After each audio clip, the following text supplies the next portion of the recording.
Perwakilan rakyat Kabupaten Nagan Raya meninjau lokasi jalan yang putus akibat abrasi di Gampung Suak Puntung, Kecamatan Kuala Pesisir. DPR menduga abrasi yang terjadi di kawasan itu akibat dari pembangunan pelabuhan milik PLTU Nagan Raya, sehingga mereka mendesak pemerintah agar turun tangan terhadap persoalan ini. Abrasi air laut di kawasan Pantai Suak Puntung, Kecamatan Kuala Pesisir, Nagan Raya sudah sejak 2 tahun terjadi. Sepanjang 3 km jalan menuju tempat wisata yang baru dibangun pemerintah putus akibat tergerus abrasi. Menanggapi hal itu, Ketua Komisi 3 DPRK Nagan Raya Zulkarnain dan anggota Komisi 3 Saiful Bahri meninjau ke lokasi putusnya jalan.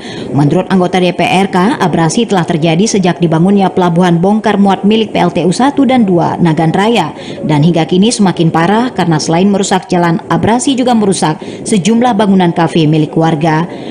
Jika tidak segera ditangani, abrasi dapat semakin meluas dan mendekati jalan nasional di wilayah ini, sehingga pihaknya meminta pemerintah daerah Kabupaten Nagan Raya agar turun tangan dalam menyelesaikan persoalan ini dengan mendatangkan tim ahli ke lokasi untuk memastikan penyebab abrasi.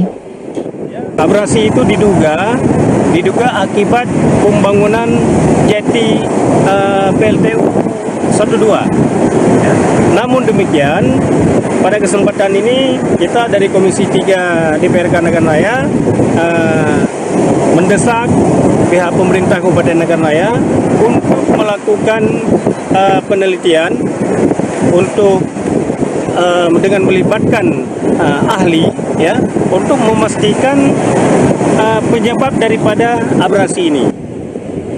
Menurut DPRK, jika terbukti abrasi akibat pembangunan pelabuhan milik PLTU, maka pemerintah harus meminta ganti rugi atas kerusakan lingkungan yang terjadi. Dari Nagan Raya, Aziza Putra, TVRI Aceh melaporkan.